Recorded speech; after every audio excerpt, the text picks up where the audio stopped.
Coaches coach and players play, but they learn from each other. If the roles are reversed, it's Jason Kidd, we assist one another.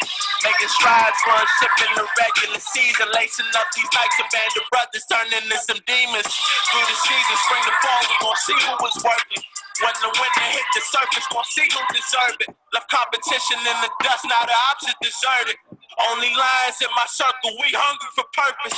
Nothing's given all these stripes, you can see that I earned them. Can't buck the system, take the knowledge and study and learn it. We as strong as the weakest, 1 through 12 is equal. Tried to trap me, saw it now, you know I had to thread the needle. You know I had to thread the needle, try erase and draw it up, just trying to see my youngins eating. Yeah, you know I had to thread the needle, try erase and draw it up, just trying to see my youngins eating.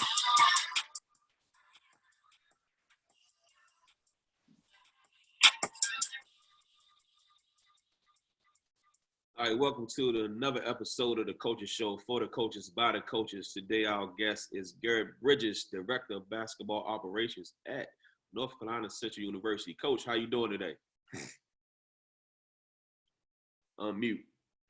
My bad. You saw. No, I'm doing good, man. I appreciate y'all having me on today. All right, no problem. Good to have you. I'm Antonio Williams, head coach at Bladensboro High School. Great to have you as well, man. And got some great guys on the dry race panel. We started preparing our pregame speeches. We ready to jump ball. A series of questions coming to you. Hope you're ready to play. I'm ready. Let's do it. All right. Our first coach, Coach John Kamara, Parkdale High School. What's going on, Bridges? Nothing much, man. How you doing, dog? Man, I'm good, man. Happy to have you on, man. You know, we've been doing this show for a while now, and just having those connections, you know. So, you know, we go way back.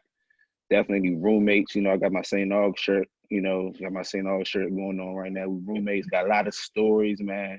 And I just wanted to say, I'm just like proud of you. You know, like somebody that I used to hang with every day, and now you're like a college coach, director of ops, and you know, just your journey. So I was like, man, I got to get you on. So, you know, you can talk to the people, and so people get some insight about, you know, your journey. I appreciate it. We definitely go back long ways, and been through some battles together, some conditioning wars together. We got a lot of stories in the trenches, man. And so, you know, anytime I can share my story and it helps anybody, I'm all for it. And just as much as you're proud of me, I'm proud of you, man. You got a show going, got a platform for people to speak on. You're coaching, you're doing what you need to be doing, man. So, you know, we both out here making our alma mater proud. Definitely. So I'm gonna just go right into my first question, you know, for the panel. Just tell us a little bit about yourself and like how you got into coaching. So like how did that, you know, come about? So just tell us a little bit about your journey, and then how did coaching come about? Grew up in Rock Hill, South Carolina. A little bit about me. Went to Northwestern High School. Was a decent player, and was able to get a scholarship with St. Augustine in Raleigh. Graduated in 4 years there. Only was a part of the team or affiliated with the team for 2 years though. My last 2 years, I was kind of, you know, just focusing on school. And you know, funny thing about me is I didn't necessarily want to get into coaching at first. Like I kind of avoided it for the longest. Had a bunch of friends who were into it and would always talk to me about it. But I just kind of was, you know, always had love for the game, would even write about the game, but never really was thinking about coaching that much. And then a high school coach, while I was teaching that in Burlington, really got after me and was like, hey man, I'd love for you to just come work with our guys, and you know, you can be my assistant. And really was the first person to pay me to coach. And it's kind of one of those things, man, once you do it, you kind of fall in love with it if you're in the right place. So you kind of just, everything kind of flows. I'm a big believer in, if you're in the right place, then things will just kind of keep happening for you, even when you don't necessarily know it. And I've been very fortunate in my short 4 years to kind of get to where I'm at, and it kind of just all goes back to that. I just must be doing the right thing. And so I only did high school for a year, and I kind of wanted to move into college. Even looked at going back to our alma mater, St. Augustine, you know, start D2 and kind of work my way up. But then I was fortunate enough to get an interview with Coach Sampson, Kelvin Sampson at the University of Houston for a graduate assistant spot. And so flew out there, took a chance, had a great interview with him. And he called me on my way to the airport and was like, if you want it, it's yours, and that was kind of the start. And I did, was a GA for a year, then did internal operations for them for 2 years. Dabbled in a lot of player development stuff with them. And, it's a great place, in my opinion, to start your college coaching for me, because there's a lot of accountability there. It's a big staff, so if somebody gives you something to do, that's your thing to do. You need to do it. You kind of grow up in the fire. They throw you in the fire. It's a bunch of lions over there. And so it helped my development, helped me to get to where I'm at. We made the Sweet 16 my last year there, and that kind of catapulted me and was able to put me in a position to interview with Coach Lavelle Moten in North Carolina Central for his director of ops spot. And I was fortunate enough to get that. And so coming off my first year here at Central Conference Championship, it's going well, man. I have no complaints. Definitely, man. Definitely appreciate that insight, and just speaking on that journey, and like it's crazy. Like me and you had the same major. Like we probably both didn't think we was coaching. We both used to write about basketball. Like we had classes writing papers and cheating and stuff like that, and doing stuff like that. We ain't thinking about. I definitely wasn't thinking about coaching, and got Coach Small and Coach Antonio Williams that you was just talking to. They kind of like forced me into coaching. I wasn't. I was thinking about journalism stuff, trying to work for like ESPN or something. But I was the same way. Yeah, we're going the same way. Yeah. And definitely good insight. So I'm gonna pass you to Coach Will Maynard. He's the head basketball coach at Southern High School. Coach Bridges, it's a pleasure to meet you. Pleasure's all mine, Coach. Nice to meet you. Thank you for having me on today. Definitely a pleasure. I watch you guys quite often. I haven't met your coach personally, but one of my old assistant coaches, he's good friends with him. They played together in college. So he used to talk about him all the time, talk about, Lavelle. And then, like, just by him talking about him, I start following him. And then, he gives great advice, especially for us young coaches and high school coaches. So it's definitely, I know it's probably a blessing working with somebody like that. Oh yeah, man. It's been nothing but a pleasure getting to know Coach over the year. And you like you always say, you can know somebody from afar. It's different when you see him every day, and you kind of get to just work with them and learn things from them. And because I think that's something that I know I had a misperception. I didn't understand what being a grad assistant was. Just to kind of double back a little bit, I kind of thought that I would just be around Coach Sampson 24/7. It was going to be like this Yoda, young Jedi thing where he's just teaching me everything. You learn a lot of things from your head coach just by watching.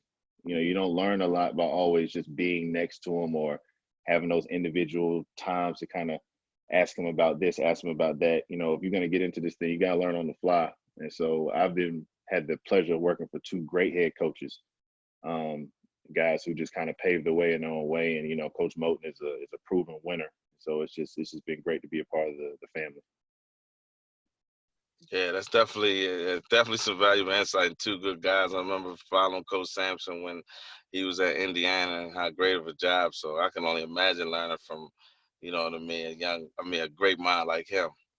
That kind of leads me to my question, which wants to know, how was your experience at Houston? What were your takeaways from it? It was great, man. I mean, it was something that I always cherish. It was great to be a part of a program that was growing. When I got there, my first year, we made the NIT, and had our first player drafted in a while. Obviously you have the 5 Slamma Jamma guys, and there were some people in between, but Damian Dotson got drafted by the New York Knicks my first year there. Then the following year, we lost Dot, so there was some perceptions of, well, maybe this team won't be quite as good, and we were even better. And then found a way to get ranked. I think the highest we got that year was maybe 16 or something like that, 17, 19 maybe, but made the tournament, won the first game, made it to the round of 32 and lost on a heartbreaker to Michigan. Then the following year, you make the Sweet 16, and we went 33-4. So never lost back-to-back games. Only 4 losses the whole year. It was a magical year. But being in Houston, I learned what work was. And you get put to work. You start at the bottom of the totem pole, and anything anybody needs, you're in charge of. You go get, and everything in between. And so what they taught me there was what work is, what the job actually looks like. Because, it looks different on the outside than it does on the inside. And just taking pride in what you do. I mean, like I said, it's one of the best places, in my opinion. I know I'm biased, but for a young coach to be developed and prepared for, this coaching journey once you step out from there. But my time in Houston was invaluable. Wouldn't change it for anything.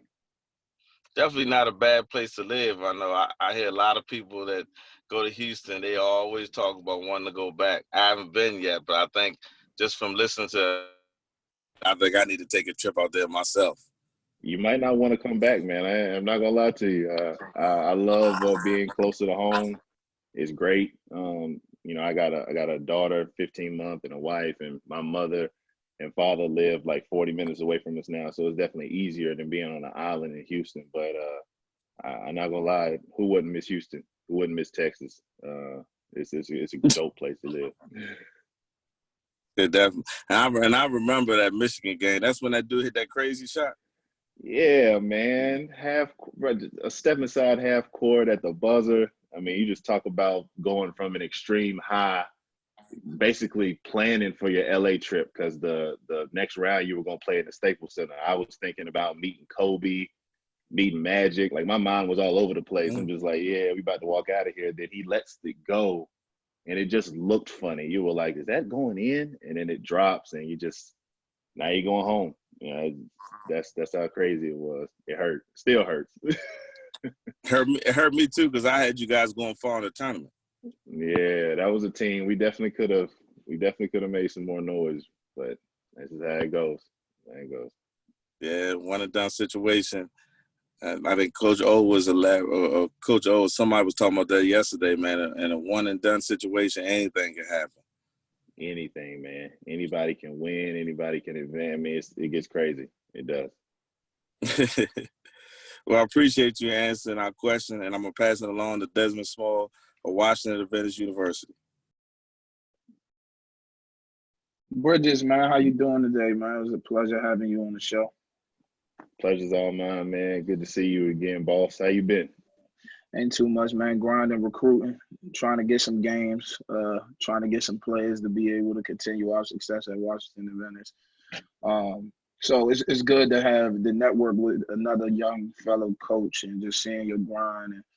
And John always talk about, all y'all experiences and what you was doing at Houston, and we've been following it ever since then. It was a pleasure finally getting to meet you and going to 2 of your games while you was in town, just watching everything. So it was a pleasure. So, as a young coach, you talking about working with legendary coach at Houston, but you're currently what I would say you're dealing with a famous coach right now at North Carolina Central. Verified Twitter account, huge following, got celebrity connections. Everybody supports him. It's just like working with a high major coach when you're working with Coach Morton. He was the first that offered Bronny. Got a lot of pub on that with ESPN. So just tell us about your experience, going from working at an HBCU. Going from working at what they would consider like a high major school to an HBCU and working with one of the legendary coaches of the HBCU and just that whole experience and transition. It's for me. I've been blessed. It's a relatively easy transition.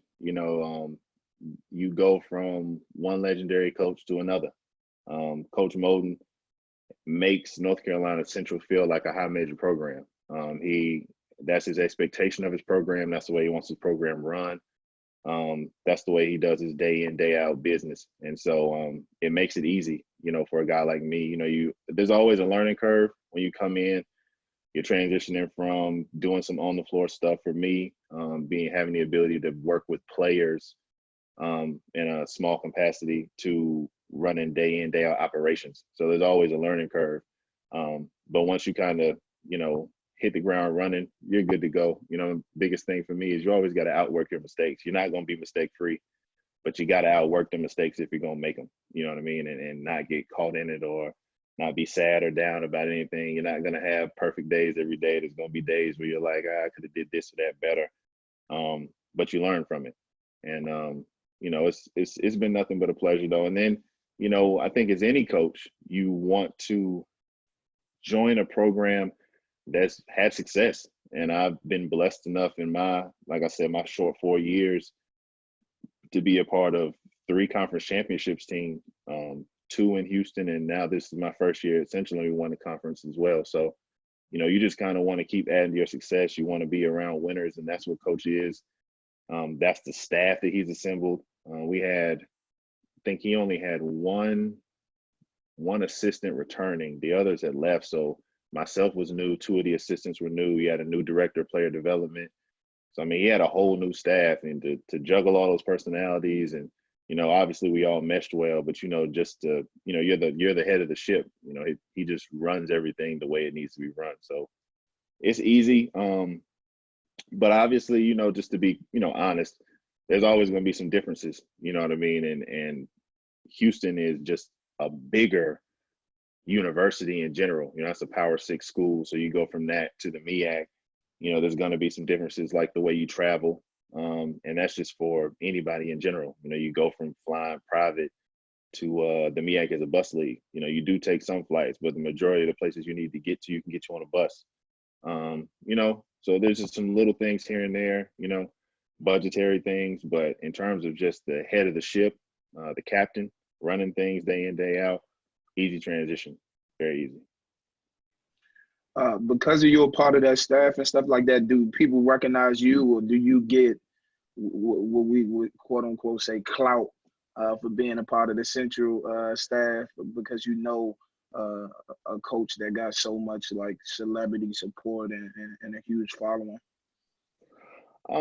What's crazy, when you're in it, you kind of, the first thing you would say is, nah, not really. But then I guess if I'm looking from the outside instead of the inside, I've had the pleasure of meeting some people this year that I just wouldn't have met, honestly, if I didn't know Coach Moulton or if I wasn't attached to the program. I never would have met Ninth Wonder, never would have met David Banner, and countless other people along the way that you just, John Wall came, y'all were at the game, John Wall came, pulled up to the game and stuff like that. So, it's I would say no, but I guess yes in a way. Now, it's not personalized clout towards me, but it's just you're in the vicinity. So it's like you kind of get caught up in everything. But yeah, I guess so in a way though.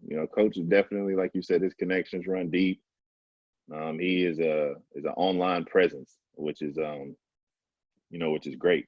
Not only for himself, but for the program. You know what I mean? That's the big thing too. It's great when your head coach is an online presence because it makes a lot of stuff that you're trying to do easier because he's, up to date on social media. He understands why you're trying to do this, that, and the third. He loves your ideas. He wants you to be as innovative as possible. So, you have you got some rope to work with. So, it's been good. So I guess so. Yeah, in a way.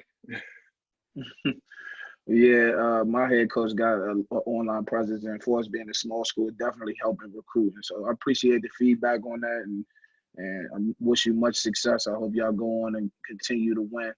And I know you'll be going to move on to bigger and better things the more your resume build. And hopefully we can, potentially do something, in the future. But that was my question. I'm gonna pass the next question to Coach Desmond Wade from Blake High School, the head coach. Coach Bridges, man, it's definitely cool hearing your story, man.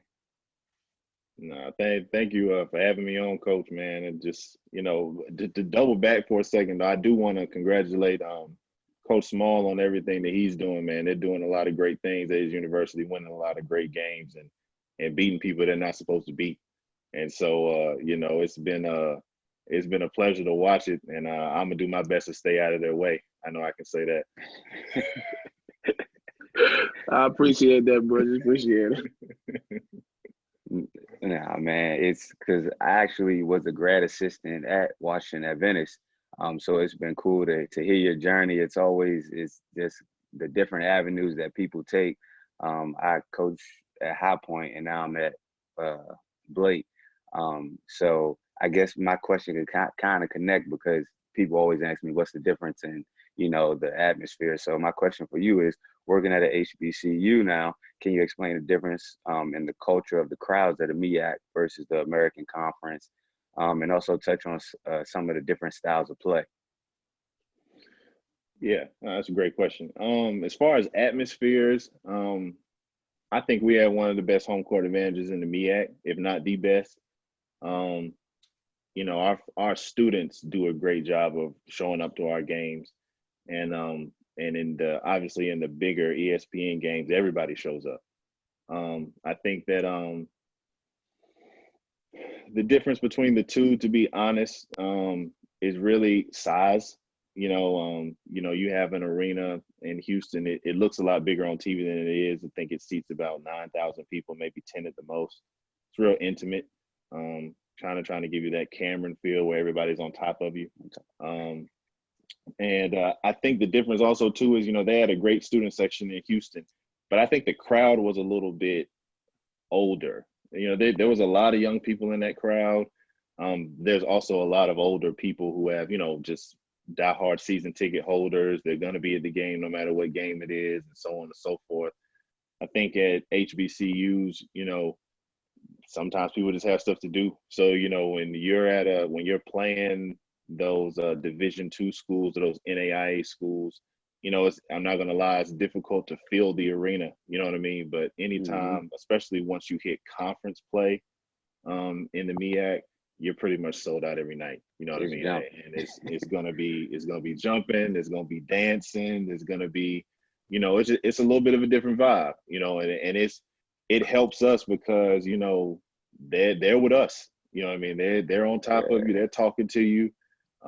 They're letting you know what they think about you, and the whole game. There is no letdown. They're on you when you get off the bus. You know what I mean? And then in Houston, it's a little bit more relaxed, but it's just so much noise that you almost can't hear yourself think at times. As far as style of play, I think basketball in general has kind of transitioned to just the general style of play that we're at today, period. A lot more spread, 1-5 ball screens, 2-4 ball screens, just trying to shooters in the corner, spacing. Coach Sampson came from the NBA. He definitely was a college coach, but he had a stint in the NBA, and he brought a lot of those characteristics back when he built his offense at Houston. The spread stuff, the, more possessions. We need quicker shots. We need more possessions. Play the numbers game a little bit more threes. Your 4-man is really a 3-man, but you need him to space and be a 4. Your 5-man is really a 4. So, you're almost running 5 out, you know what I mean? And just constant motion. There's rules. There's, it's a lot of detail into it. And I know working for Coach Moten, it's a lot more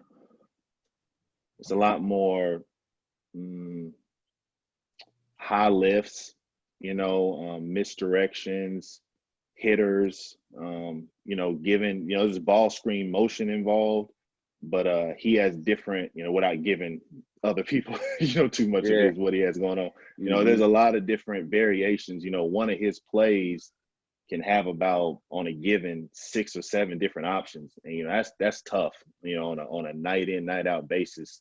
When to you, it looks like we're running the same thing. We're not, you know what I mean? And there's different variations of plays that he's going to call.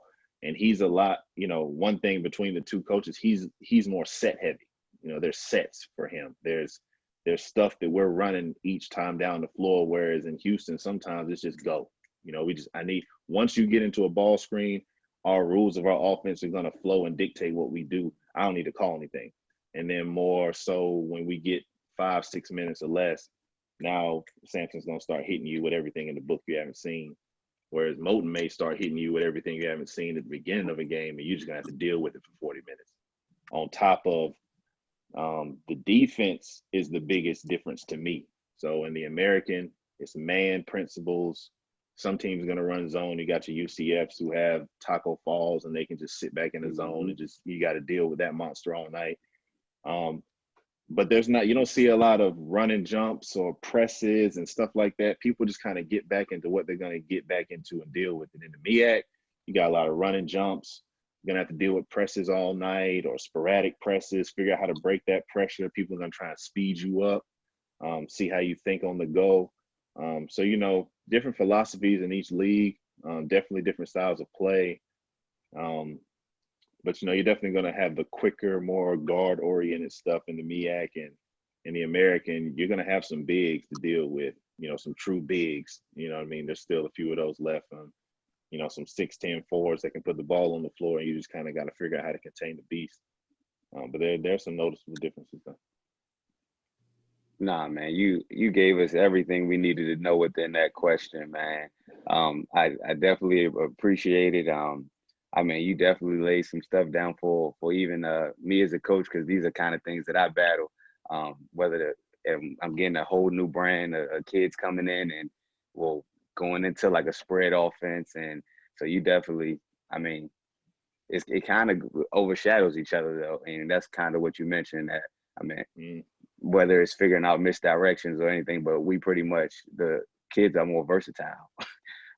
So man, I appreciate you. Oh no, thank you. And hopefully we have some time to chop it up. So I take a little something from y'all.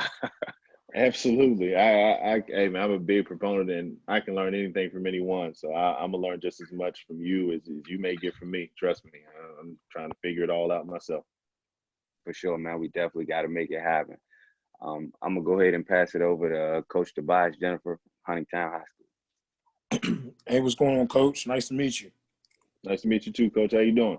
Not too bad, man. It's a pleasure having you on. We've been doing this thing now for a couple weeks now. We've had some really good guests on, and it's definitely a pleasure having a different, type of interview. We've had head coaches on, we've had some assistant coaches on, but you being a director of basketball operations is slightly different, but that's a good take. It's been great sitting back, hearing your journey. Some of the things that you're involved with. I know you briefly touched on it, and I've even heard you talk about some of the plays. So I'm just going to jump straight into my question. Can you explain to us the day in life of a director of basketball operations? What does that job actually require on a day-to-day basis? And then kind of touch on how are you different from an assistant coach? Okay. If I answer one and don't answer the other, just remind me, because I hope I don't get lost in it. Not a problem. The day in, day out, I think to be a director of ops, I think you just have to be good with people. I think you have to be able to juggle different personalities, because in a given day, you're going to be dealing with anywhere from 4 to 12 people. And, it's not a job where you can get everything done by yourself. If I could sit in my office and get, purchase orders done, bus contracts done, hotel contracts done, signed, paid for, and not have to deal with anybody, then that would be the ideal job. I think any dopo would tell you that, but that's just not how it works. When I turn a paper in to our accounting people, that paper's left my office. I've done my part of the job. I think what you have to do is you then have to make sure that you're in constant connection with everybody else along that way that's going to help you with that process. Yeah. So not only the people who you're turning the paper into, their boss is going to be the final say, is going to sign off on that to make sure it gets to where it needs to get to. A check gets cut for the company you're trying to retain their business. It's a constant. That's no matter if I'm in a MEAC school, at HBCU, or a PWI and a Power 5 school, it's the same thing. You have to make sure stuff gets done. I think the biggest difference from an operational standpoint, from a Power 6 school to a HBCU, is pro cards. I'm just speaking on you know, what my day in, day in would be out. You know, at a Houston, you have a card where you can literally just purchase stuff if you need it, and you turn in receipts and you deal with stuff on the back end. Everything at my school is on a PO process, which means you have to turn in papers, quotes, and somebody has to cut a check and then get it to the company you're trying to get it to. So you kind of have to work, you know, 30 to 60 days out, depending on when you need your final product. You can't do it. If I need something in a week, I can't do it that week. It won't get done. Not because it's an inability for the university to do it. It just goes against what their policy is when it comes to purchasing things. You know, they don't work that way. It's a 30-day out university. And so, you know, once you know all the intricate details and what you need to do, that's where the people skills come in. That's when it comes into, all right, I need to have the relationship with X, Y, and Z to be able to call or text or send an email and say, hey, you know, did you see what I did? It's been a few days. I just want to make sure everything's going the right way. Or, you know, sometimes you need to skip people in line. That's just being honest. Like, hey, you know, we have this coming up. Can you make sure we get ours before anybody else gets theirs? You know what I'm saying? We need this, we need that. And you need for those people to feel comfortable with you enough to say, yeah, no problem. I can do that for you. And they're really going to do that just because, you know, just be honest, they like you. You know what I mean? You're a people person. You can connect with people. You can make them feel a good way when they hear your name, as opposed to that, like, you know, I'm tired of him, or what does he want, or he only contacts me when he needs something. You know, you got to check on people. You got to talk to people, even when you don't need them for anything. You got to treat everybody the same. And I think if you're personable as a Dobo, I think that helps you ascend to where your next level, because you know, it goes GA, player development, Dobo, assistant, head coach. You know, every Dobo is trying to become an assistant. You know, every assistant is trying to become a head coach. Every player development is trying to become a Dobo. You know, and so it's levels to it, and you got to kind of balance your scales. And also, my biggest thing was, you know, the first 2 months on the job, maybe even 3, was just organization. It's a different type of organization, transitioning from being on the floor to off the floor, and really like dealing with day in, day out operational stuff. You really have to make a checklist, and because you'll be surprised, you know, you'll think I'm gonna get to that, and it's Monday. Then Friday rolls around and you're like, oh, I didn't even hit that like I needed to. So you gotta have a list, you know, just to check things off on a daily.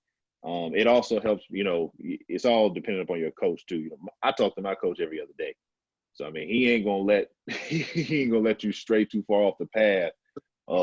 I'm wondering if you're doing, you know, what I need you to do, or did you do this, did you do that? You know, he's not gonna wait a week before he asks you. It's gonna pretty much be direct line. Did you do this the other day? Did you do that? I just want to make sure we're good with this, good with that. Because, you know, he knows I can do everything that I'm supposed to do. It's basically, did you make everybody else do what they need to do? You know what I mean? To make sure that we're in line.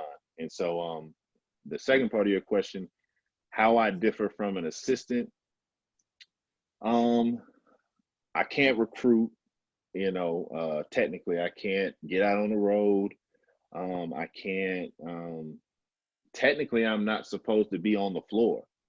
You know what I mean? And by NCAA rules, your head coach and your assistants are the only people that can actually conduct workouts on the floor, be on the floor. You know, and as y'all know, in today's world, the director of player development technically isn't even supposed to be on the floor. He's supposed to help players from the sideline, show them film and things like that, but they're technically not supposed to do workouts, get on the floor, do any of that stuff. And I think it's crazy. I do think that's crazy, because you have some just. Oh, go ahead. Sorry.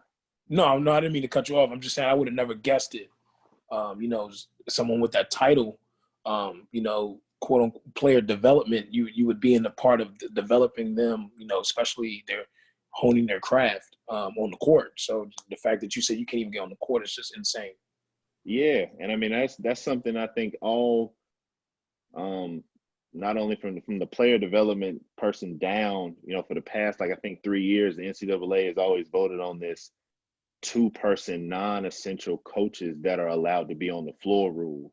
And I think every year everybody's hoping they pass it, but they keep saying no. For every year they always say no. And what that rule would allow is for 2 other people. So now you could have your director of player development on the floor, or if your coach saw fit, your Dobo maybe, or some other person though would be allowed to actually be on the floor conducting workouts, as opposed to just your assistants and your head coach. And so on the floor stuff is different. You know, assistants get to go out on the road, recruit, kind of hone their skills. That's definitely going to be different. You know, there's just some subtleties, and obviously, you know, they're going to do scouts. You know what I mean? Scouts are something that you get to take part in when you're a GA and when you do internal ops at Houston. But, you know, here, that's not my role. You know what I mean? And even though I know how to do it, you're still transitioning to, you know, that's not what I need done from you right now. You know, not saying that coach isn't going to take input, not saying that he's telling you, you can't talk to the players about X, Y, Z. He trusts your basketball mind. This is the situation I'm in. He trusts your basketball mind. He knows you know what you're talking about. And you're more than free to speak up or say anything. But when it comes down to direct assignments, you know, hey, we need to get ready for Morgan State. He's not going to look at, you're not going to look at your Dobo and say, all right, I need you to do the scout for Morgan State. You're going to look at your assistants to do that type of stuff. So just little differences here and there. Oh man, that was perfect, man. I got like I always do. I got my pen and paper out, man. I just writing down things. You know, definitely when you're talking about the director of operations, you know, the Dobo, I like that little acronym. You know, I would say the main thing I would take away from that is you have to build relationships with these people, and that's kind of been a recurring theme throughout all the coaches that we've had on. Is and a lot of these coaches on this panel will know, and I'm sure you do too, that relationships mean everything. You know, if you don't have relationships, like you say, you're not going to be able to skip that line to get whatever you may need for your upcoming game or whatever the case may be. So, man, you know, and the fact that you know, you've come from a big program, you've learned the ins and outs, and now you're at a, you know, a smaller school, but still a pretty big program in the MEAC. You know, you still understand where you're needed, where you fit in. And I mean, like I said, man, I don't know you personally, but I think you're doing a great job. You know, hopefully one day, you know, we get a chance to link up and meet and talk hoops. You know, with all this virus stuff going on, it's kind of hard at the moment, but yeah, that'd be great. Yeah. No, that'd be dope, man. And just to touch on like one of the things you said, I tell John this all the time, and it truly is just about relationships, man. You know what I mean? Like I was fortunate. I can't stress that enough. You know what I mean? There's a bunch of people on the daily that say, hey, I want to break into college coaching. And their first experience is not at a Division I school, let alone a Power 6 school or a successful program. People have to do D2, NAIA, or high school and prep school. You know, you're just trying to break in. And I when I asked for this, like I said, you end up in the right stuff and it just kind of takes off for you. But I had no idea how things would line up for me. And like I said, I've been very, very fortunate, and it really is sometimes exactly, it's just who you know. You know what I'm saying? You be fortunate enough to know somebody who knows somebody and can get you to the table, and you got to take it from there. But at the same time, it truly is about who you know, because that's not just something you can just email a resume in and get a sit down interview for. It's just not, you know what I mean, at the same time. So I completely agree. Absolutely, man. Well, you know, I hope for nothing but the best for you in the future. You know, you continue to climb the ranks, you know, get to that assistant chair, and then, you know, hopefully one day get that HD, get that head coaching gig. You know, that's what you're in the game for that reason, I'm assuming. So hopefully that. Yes, sir. Yes, sir. Yeah, absolutely. So what I'm going to do, I'm going to throw the lob over to my man, Coach Antonio Williams from Bladensburg High School. Thank you so much for that insight, man. It's a joy. Like John touched on earlier, I coached John in high school and Desmond in high school when I first started coaching high school basketball, and kind of like got pushed into that position of coaching. And at first I didn't want to do it, but then I've been there for 18 years. So it's like a blessing in disguise, I guess. Sort of like what you said, you've been right place at right time. And I love everything about what I do. One thing I want to touch on too, I'm about to give away some of my secrets to some of the guys on the panel.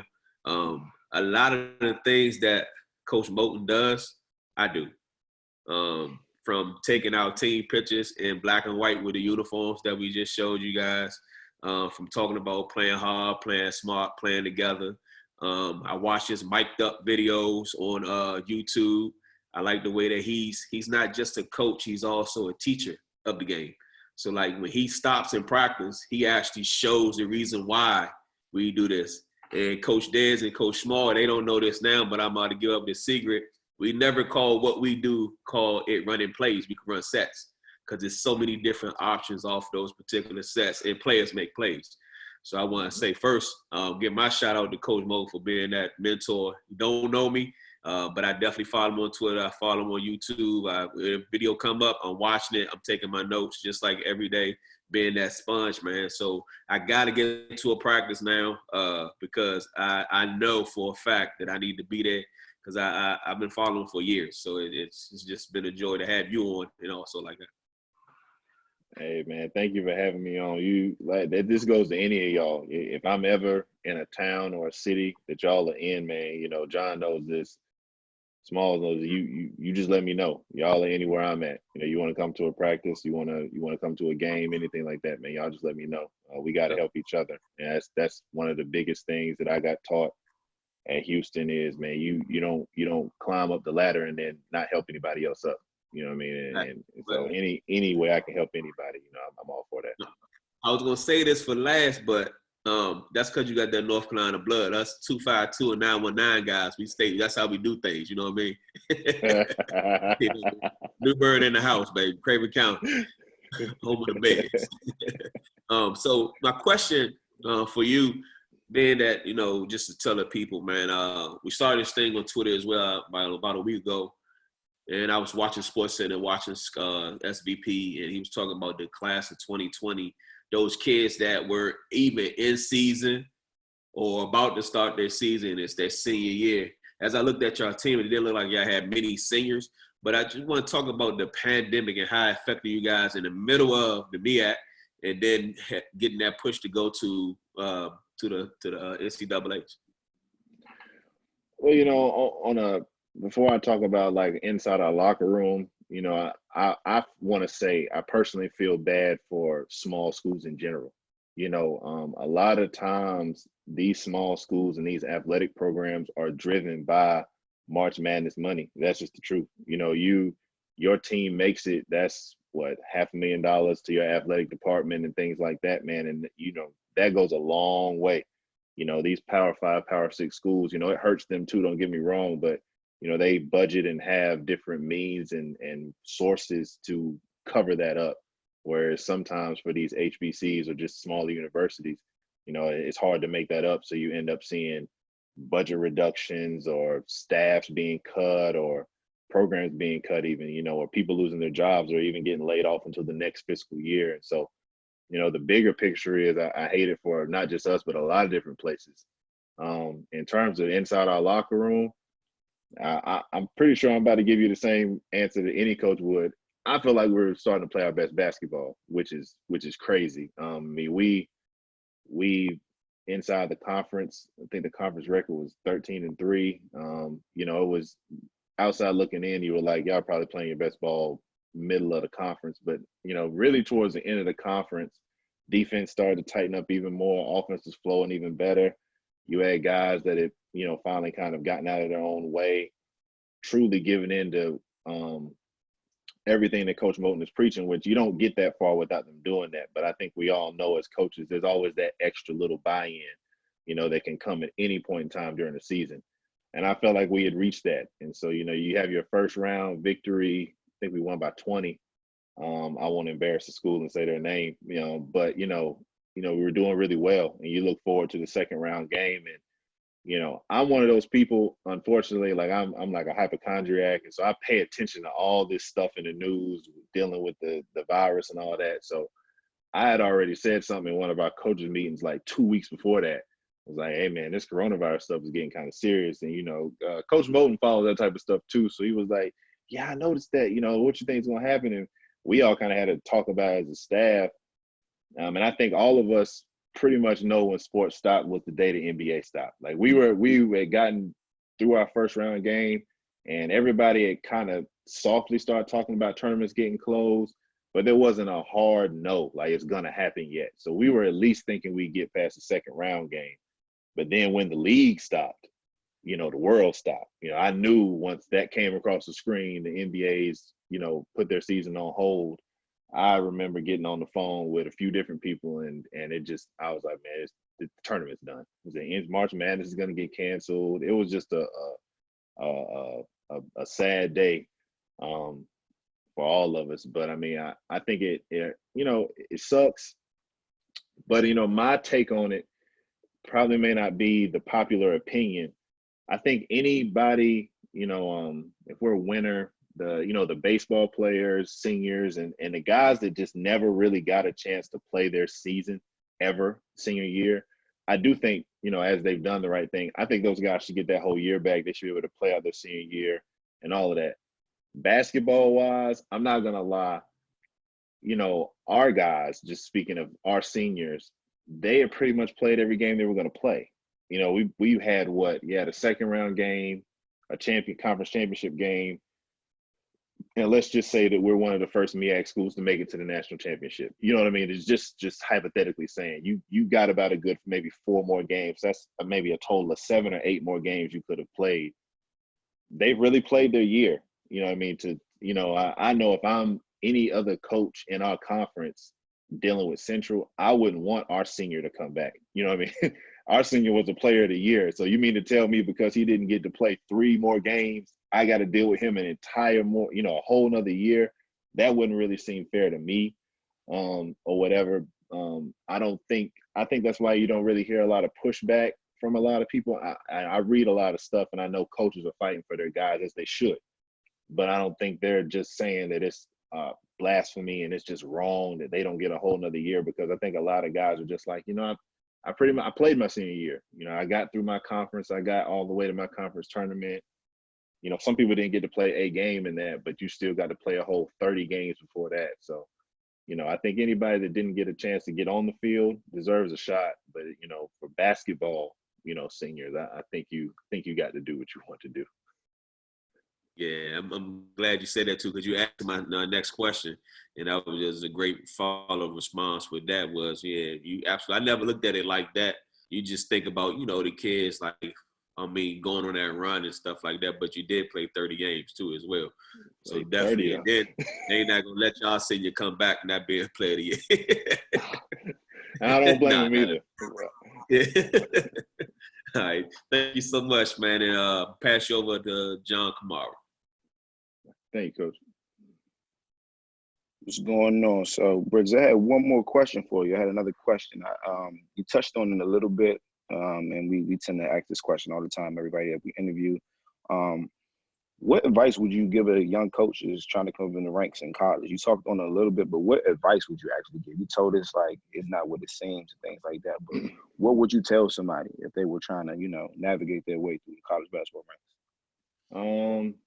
I'd say connections are key. Do as much work as you can do. So, for an example for that is, if I'm trying to meet people, say I don't have an in, I don't know anybody, I'm just genuinely saying I want to coach college or something like that, you're gonna have to volunteer some of your time. You know, you're gonna have to. So, just example, if you're in Duke in the off season, you need to go work a central camp and meet Coach Moten, meet his staff, meet me, meet different people. You need to go to Duke. You need to work that camp for free. You know, you may not be able to meet Coach K, but maybe you meet Nolan Smith. Maybe you meet some of those other guys on staff. Go to Carolina. Just be anywhere you can be that's around basketball and build connections. Now, I'm not gonna lie to you. I'm not gonna say that after doing that for one summer, you're going to have a Rolodex of Division I college coaches' numbers and names and be able to text them and ask them for favors and all of that. That's not how that works either. You know, you may have to wait for the right time and right space. But I do know that coaches appreciate that stuff, especially not necessarily all head coaches. All head coaches appreciate it, but I'm just saying from assistants on down, you know, they want to build and get to know new people just like you do. And, you know, one day that assistant coach is going to be a head coach somewhere. Now, how do you know that the connection you made that day, he doesn't feel comfortable bringing you in as a GA or bringing you in as something at a lower level to let you work your way up? And going to the Final Four, that's a thing that not a lot of people think about. Going to the Final Four, signing up to be a part of the NABC, and go to those conventions and meet those people and be in front of those people and listen to them talk and speak. And because when everybody's out and about at the Final Four, everybody's just there. So you may run into or be next to the head coach at Georgia Tech, or oh man, that guy just got a new head coaching job at Nicholls State. Let me go talk to him. And people are just standing. So there is no like barrier. Whereas, in Central or at Houston, if you don't have a card swipe, you can't get inside the building. So there is no, I'm gonna just go talk to somebody at the basketball department today. You can't get to them. So you have to find different avenues and different ways to do so, and just kind of grind your way up. And just take advantage of a lot of stuff. And there's a lot of stuff out here nowadays for you to be able to reach people, get in contact with people. And you're going to have to kind of figure it out along the way. And another thing too is, like I tell people all the time, don't be afraid to, coach somewhere else. I know some guys that never got into coaching because they only wanted to coach Division I. They didn't want to coach any other division, no D2, no NAIA, no high school, no prep. They didn't want to do any of that stuff. So if they couldn't get on at a big Division I, they'd rather not do it. Well, those just end up being the guys you never knew about. You know what I mean? And you got to be willing to go get your hands dirty and go do something else if something doesn't work. I like to think that if I wasn't as fortunate as I was, I'd be somewhere doing exactly what I'm preaching right now, coaching at a prep, coaching at a high school, coaching at the NAIA, D2, somewhere to try to get a look from somebody. And so you got to put yourself out there. You got to be as marketable as possible, and you just have to be as, like I always say, personable as possible. People need to like you, because a head coach is never going to hire anybody they don't know. So that's just a fact. So they have to like you or know somebody who likes you to make them feel comfortable, in order to get you a job. Definitely, man. I can attest to that, and I can attest to all of these coaches. Majority of these coaches on this panel, they coach AAU. Coach O and Coach Will Maynard. Like, I think they're the biggest fans of like coaching clinics. Just taking trips to North Carolina, just hearing coaches shaking hands. Coach Small, that's on the list. That's on the panel. When I told him you were in town, North Carolina Central was playing, he stopped what he was doing. He said, "I gotta go." You just gotta have that mindset. Coach Will Maynard, I think throughout the whole year, he talks about the Final Four the whole time. Like, I got to get down to the Final Four. Like, that's one of his biggest things. Like, they're just big on like meeting all the coaches, Tobias and Coach O and Coach Des Wade. They coach the Takeover, and you're just always in the building. This basketball scene in this area, if there's a tournament going on, you just, even if you're not even coaching or participating, you just gonna walk in the building and see who's there, because you never know what conversation you're gonna run into, who hand you're gonna shake. Going to endless college basketball game, just meeting whoever, just always in the conversation. And you never know where it can take you. So we definitely appreciate that insight. That's a fact. There's been so many jobs that people have just stumbled into at the Final Four just by simply having dinner with somebody. Like, hey, I'm going to have dinner with y'all. And you'd be surprised they end up with a job at like a Power 5 school within a month or two just because somebody liked them at dinner. Like, he was a cool guy. Let's give him a chance, So, you definitely never know, man. Just go with the flow. Definitely. So I'm going to pass it to Coach Will Maynard from Southern.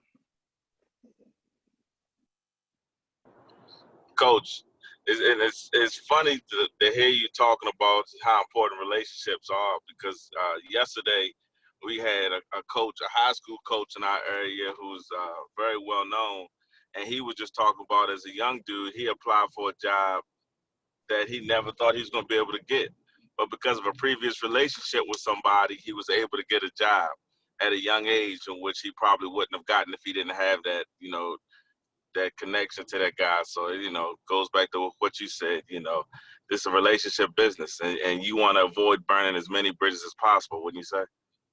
Oh, absolutely. And another thing that I know, and all of y'all know, is it's not just burning bridges with adults. You can burn bridges with players, and that's a bad deal. Last thing you want while you're trying to climb the ranks or you're at a program is for a player to have a horror story about you and your program. And so it's not just about how you treat the adults in the room. It's about how you treat these players, man, because it's a player business. to say the least. You know, these guys got to love you. They got to buy into what you got to sell in order for them to produce the product you want on the floor. So, absolutely. Yeah, and it's funny you say that because when I was looking for a school, when I was being recruited, coming from a junior college, I remember a couple of visits I went on. With the one school, it was multiple players that told me not to come there, and it was funny because and it was weird. Like it opened my eyes, and I said, "Did they would not?" You know, it'd been one thing if the sophomore point guard told me not to come there because he thought I might take his spot, but when you have like players that don't even play your position telling you that you know you didn't get into it with, I mean, that's a scary situation. It's funny you say that, and a lot of people don't realize that. I think some coaches don't realize that their own kids in Absolutely. their program, you know, have a negative word to say about their program. Not good.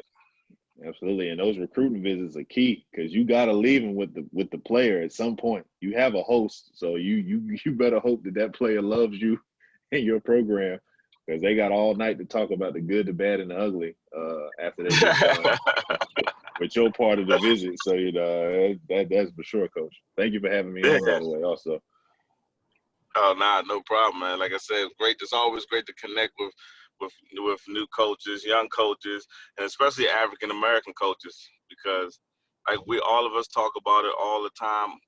You know, sometimes we don't get the same opportunities as everybody else. So you know what I mean. We got to stick together in a situation like Absolutely. this. You know what I mean. I understand we Absolutely. both want to win a game. We both want to beat each other, but after the game, you know what? Needs to be all love. Needs to be all love. Absolutely. So, I got to put each so other my up. exactly, which leads into my question. What you already said about recruiting, and I understand as a GA and as an ops guy, you know, you're not technically on the road, but can you explain to us how recruiting was different at the Power Five level and at the MEAC level? Well, thankfully for us, you know, the NCAA keeps a lot of the rules the same to try to level the playing field. So it's not like, you know, some of these schools can, you know, back in the day when the Yankees could just buy everything, and there was no, you know, and you just kind of had to deal with it. You know, luckily it's not like that in the recruiting landscape. I think there's always going to be, I think the difference when it comes to that type of stuff is going to be, you know, going to a University of Houston practice facility or a Kentucky practice facility versus maybe being at a MEAC school that doesn't have a practice facility. They're still trying to get theirs off of the ground. I think that when it comes to recruiting at a higher level, that Power 6, Power 5 level, I just think they have more to show. And I don't think that that's the fault of an HBCU or a smaller university because they have to work within their budget and they have to prioritize not only their athletic program and maybe their men's basketball program, but their school in general. You know, I would love to build, you know, Central or any other small school may take the mindset of I'd love to build y'all a practice facility in the middle of campus, but I also need a student center in the middle of campus. So we as a university have to make the best choice for us, not just for the men's program. And so I that's what I tend to feel like. You know, I've seen recruiting at both levels. You know, you bring the kid in, you know, photo shoots, jerseys. They get to see all the gear. They get a tour around campus. They get to meet the team. They're a part of everything. That's the same. You still go out to a nice restaurant. You know, the nicest restaurant in Houston versus the nicest restaurant in Durham. You know, I mean, it's all that's the same. It just truly comes down to, you know, what are your, you know, like a parent who has a kid in the top 10, the first thing out of their mouth most of the time is, what do your facilities look like? You know, what is it? What do you have that Kentucky doesn't have? Or even if it's a Kentucky versus a North Carolina, you know, then it starts to thread the needle of pros here, pros there, coach here, coaching style here, coaching style there. But at that, you know, high and lower level, you know, it really just comes down to the amount of stuff on campus you have to show, which is why recruiting at a MEAC level or anything lower than a Power 6, you really have to sell these kids on your culture. You know, it's not so much about, hey, I have this fancy new building I can show you that has eye scanners and, and you got 24-hour access to a gym no matter what, and, all that type of stuff, or an individual film room and your locker lights up, all that stuff. You have to sell them on, if you come here, you're going to win games. And some of these kids, this year, I think the record got broken again for the amount of kids in the transfer portal.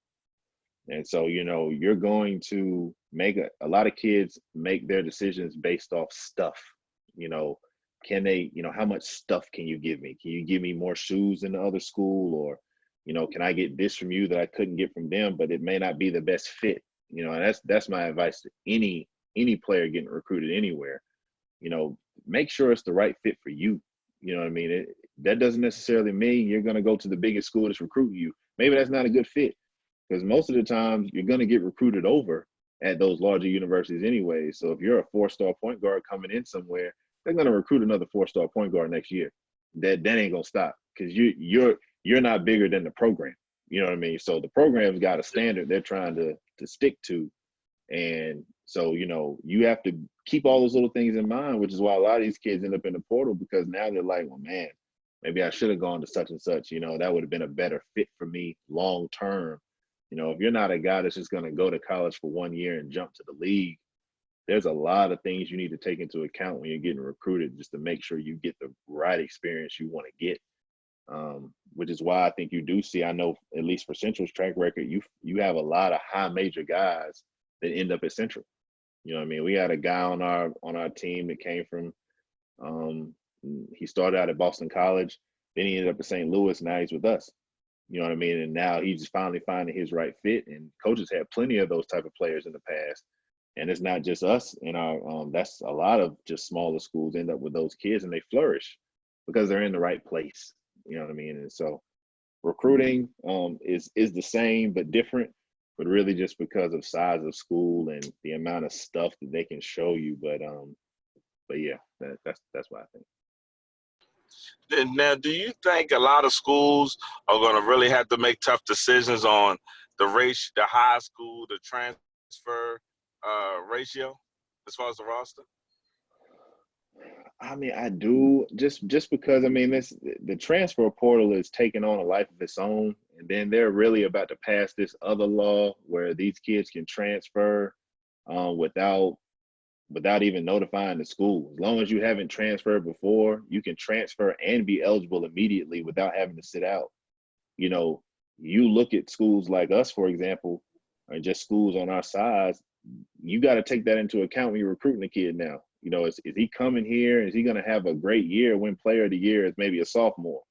Now, in the summertime, I'm going to get a call from him and his parents, and he's going to go transfer to VCU and be eligible to play immediately. He didn't have to talk to me about that. He didn't have to ask for a release. He didn't have to do any of that, because now, because of this rule, he has the ability to just go transfer and play immediately. A lot of those schools are going to come pluck kids that are doing extremely well down here early, because they just feel like, hey, you can come play somewhere else. And a lot of kids will go take that leap because, they think they want that. But as y'all know, in the last, I think, 2 years, kids who are averaging double digits at their school, once they transfer, they never average double digits again. So if you're putting up 16 a game at Richmond, you transfer to Carolina, probably averaging 3 points a game, if even that. You know what I mean? You were probably in the best place for you there, but the transfer game is just changing in general. So it makes recruiting that much harder, because you don't know who's really in it for you anymore. Are they really here for Central? Are they really here to help us win? Or are they here to use us as a catapult to get to some bigger place that they feel like they should be? Exactly. So what advice would you give us high school coaches who have players that's been recruited by scholarship programs, considering the way the portal is going these days? I think that even more so than the coaches that are recruiting them at the college level, you all know them the best. You know what I mean? You've had dinner with them. You've had them over to your house. You've known them probably longer than we've been recruiting them, obviously, easily probably. And so if they're going to fit in with our coach, with our style of play. you know what the depth chart looks like. Is it going to be a good fit? Is he a kid that can be away from home?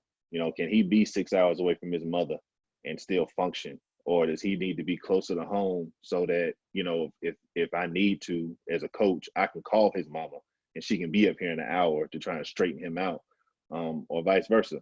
And so I think that being as honest with your players throughout the recruiting process as possible is always going to be the best thing.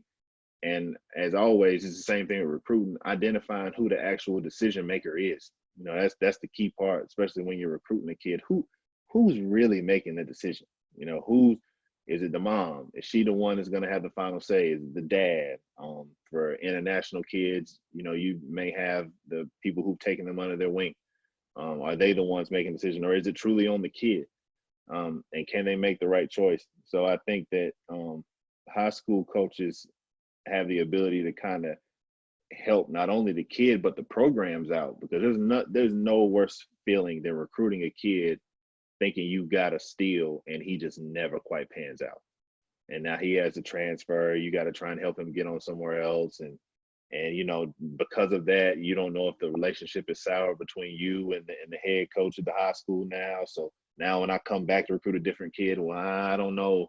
It didn't work out so well last time. You know, we want to keep as much of a positive relationship with all of the coaches we can, you know, and the only way to really do that is to make sure that we're taking care of their players once we have our hands on them. So, you know, you all are going to know the kids the best, though, to know if they would fit. I appreciate all that advice. I mean, I know the listeners that's going to be watching this show definitely going to appreciate that as well. And I'm going to pass it along to Tobias Jennifer. Coach, man, that was amazing. I'm definitely going to make sure I pass that clip.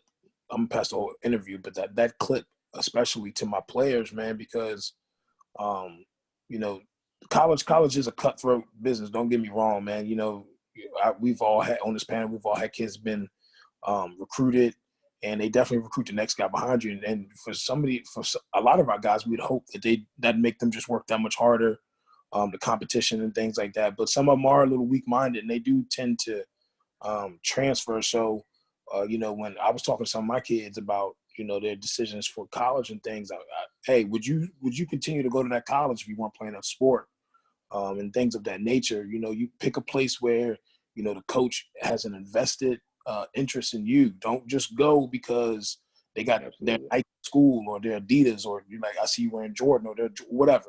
You know, don't just go there for that, man. Don't go there for the gear, man. Go there because you've had a connection with the coach, and you've had a connection with the players, and you've really liked the campus and all the little intricate details that you're talking about that goes into it. You know, I had that really good conversation with my point guard because he had some interest from some different levels of basketball. And when it all came down to it, there was one school in particular that literally came to 75% of our practices, our workouts, games. And, you know, I have a really good relationship with that coach. And I know we're talking about relationships. And that had nothing to do with him going there. But he ended up having a good relationship with that school and that coach. And I think that played a big part in him going to that school. So I agree with you 100%, man, on everything you said. Oh, yeah, absolutely. And I mean, just seeing the way that some situations have flowed at both the universities that I've been at, were just kids taking all those things into account. You know, you guys were on me early. You guys never stopped calling. You guys made sure the relationship was built and continued to build it, whereas some other universities may call the first day, the second day, and if you're not giddy and ready to jump at whatever it is they have to offer, they kind of back off because, you know, in reality, they have options. So they're like, you know, if you're a 4-star point guard and you're not excited about me calling you, I'll just go to the next 4-star point guard. It's no problem. Or the next 5-star guy. And whereas some of these smaller universities, they're all in on these kids. You know, you're my option A, B, and C. You know, we want you. I don't want to go get somebody else. I want to deal with you. And so, you know, kids have to take that stuff into account. And I know of a few stories of a few kids that have just flourished, not only at Houston, but here at Central, just because they bought into all right, you wanted to see me early before all these other offers flowed in, before all these other people wanted to get to know me all of a sudden because I had a great summer in AAU. You were on me as a sophomore because you saw the potential. And so Absolutely. I think the further out you can recruit, or just, you know, have an eye on a kid and establish that, I think the better chance you have when it comes decision day, and trying to get him to pick your school. Absolutely. Absolutely, man. And so I'm gonna get into my next question, but you know, we know that, you know, North Carolina Central, you know, you guys have really you know, risen to the top of the conference. You guys are starting to you know, put your stamp on things. I've seen you over the past couple of years, you guys have had a really, really good roster. And actually, one video that was on social media, I know it was on ESPN, and it was big on ESPN, was your coach's son, Moten's son, hugging one of the seniors, man. That was amazing, man. It was um, I don't know what senior it was. I'm sure it's probably one of the better players on the team. If he was, it wasn't. But watching that video where a little man went over and hugged his favorite player, man, that was amazing, bro. Oh yeah, no, that was dope. That was the year before I got there, but it's been Oh, okay. cool to I know Larry McKnight is the player, and Larry still comes around and is a great advocate for the program. And the dope thing for me too is obviously meeting VJ. You know, Coach Moden brings his son around as much as he can, brings his daughter around as much as he can. He's a real family oriented guy in Yeah, general. So I mean, it's just that's what makes him a great guy to work for. That's what him and Coach Sampson have in common. They're all about family, all about, you know, buy into that concept. And so, you know, VJ leads the team out before every home game. He breaks the huddle in the locker room before they run out. And so, you know, he's just as much a part of the program as anybody. And so it's dope to just get to see that whole interaction every day, because I'm a father. And so, you know, when my kid is 7, 8, 9, 10 years old, you know, I just hope I'm in a blessed enough position to do the same. You know what I mean? To not, you know, not necessarily have her lead my men's team out, you know, or anything like that. But just, you know, if she wants to be around the game and wants to be in a gym, I like to have access to a gym to let her be around the game. You know what I absolutely. mean? And it's just kind of that simple. You know what I mean? So Yeah, it's man, dope. absolutely, man. So here's my next question. Um, so obviously I'm gonna talk about the conference a little bit. There's been a little bit of a shakeup within the conference and within the MEAC. And I really just want you to speak on the current state of the MEAC. You know, the landscape has changed. It's been shaped a little differently now, especially with like a prestigious school such as Hampton leaving. And then, you know, in the next couple of years, maybe even I think I want to say it's next year. Yeah, after this year. Mm-hmm. A&T is leaving. So can you speak on the current state of the conference, and where do you see it going forward and things of that nature? I mean, current state of the conference to me is still good. It's a great conference to be a part of. I think what a lot of people, there's a misperception of when you hear about a school leaving, you kind of wonder why. And, you know, the truth be told, you know, a lot of those decisions are made based off football. You know what I Yep. mean? Hampton, you know, was winning what they quote unquote call the Black National Championship in the early 2000s. I think they won it like maybe 3 or 4 years in a row. And so over time, what they figured is if I have a good enough football team, my little brother, he's my best friend's little brother. My little brother is a linebackers coach at Hampton for their football program. But what they're trying to do is put themselves in a position to say, well, hey, if we go 10-2, we'd like to be in something otherwise than the Independence Bowl. You know, we'd Yeah. like to be eligible for something else other than just, you know, well, here's the Black Bowl, you know, the HBCU Bowl. Y'all go to that, win that, and then here you go. They want to be eligible to go to a bigger bowl. They want to be able to make more money. And it's the same thing with A&T. You know what I mean? A&T has had this reign of dominance in football in the MEAC for the last 4 or 5 years, and that just can't be disputed. And so they are finally got to a point where it's the same as Hampton. They're like, hey, man, if I'm turning out pro athletes, which they are over there, they're getting guys into the NFL. You know, we want to put ourselves in a position to where at the end of the year, if we're 13-0, I want to go to a different bowl. You know, I want to play somebody else. I want to have a bigger opportunity. And, you know, I could never, or nobody in the conference is mad at them for that. You know what I mean? And so, you know, I think that as most things over time, you adapt and you adjust. I think the MEAC will adjust, whether that's bringing people in or deciding, hey, if they're going to leave, we're fine with where things are. I don't think it's going to lead to the dismissal or the league's not going to go downhill. You know what I mean? It's not that type of show. There's enough stuff and enough teams in it to make it all work. And you know, I think the MEAC is going to be just fine though. But you know, you're always sad to see teams go, especially if it's your rival. I'd like to think that we would keep playing them no matter what, no matter where we are. But at the same time, you got to respect the decision to try to not only further their university, but their overall athletic department, which gets lost in a lot of stuff. You only kind of focus on your sport, you know, but really that they can't do that. They can't have that mindset. They can't think, I just want to focus on football or basketball. It's what's best for every athlete at our school. And, you know, playing in front of different competition wouldn't be bad. Absolutely, man. That's you know, MEAC is a legendary conference, especially within the HBCU world. And we you know, we talked to some coaches over the last couple of weeks, and we've spoke about how the revenue flow of football kind of drives everything, and it kind of changed the landscape of basketball in the state of Maryland with the playoff system. And so that's a new hurdle that we're dealing with right now in our state. But you know, hopefully in the next couple of years, things are iron itself out. It'll work out for the better. And you know, we'll all come out on the right end of this thing. But you know, I appreciate you, you know, answering my questions. Like I said, you know, when all of this pandemic stuff, you know, winds down, I'm just throwing this out there now. Hopefully we can get all the panelists that we've had, and get all the interviews that we've had together. I think that'd be amazing. I don't know how that would work, but that'd be great because I think we're on like number 20, maybe 21 now, something in that range. We can get everybody on or get them all together and have like a social. I think that'd be great, man. So, you know, I appreciate you, and I hope for nothing but the best in the future for you.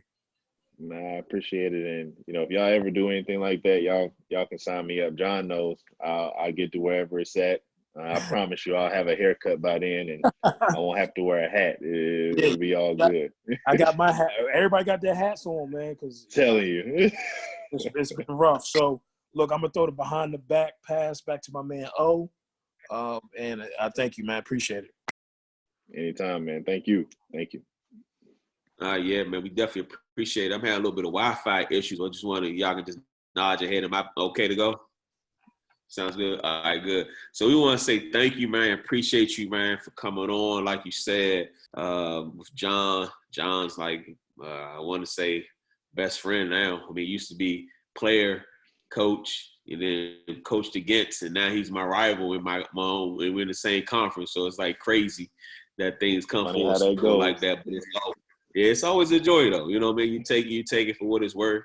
And like we always said, man, and you touched on it earlier about communication and being on the same page and getting to know people, letting people know who you are, and also having that good word about yourself so people can understand who they're actually working with. And it goes a long ways, you know. And like you said, when you climbing that ladder, and John knows it too, and Dez, I told him when we first started coaching together, like, y'all job is to be a head coach. You know what I mean? So your string, your rope is long. Go do what you got to do. Whatever you want to see fit that we have to do as a program, that's what we're going to do. And sooner or later, that opportunity is going to come up. So it's great to see guys flourish after basketball. I know y'all was roommates at St. Aug and seeing each other now, being the same major and doing stuff that you wouldn't thought you would be doing right now.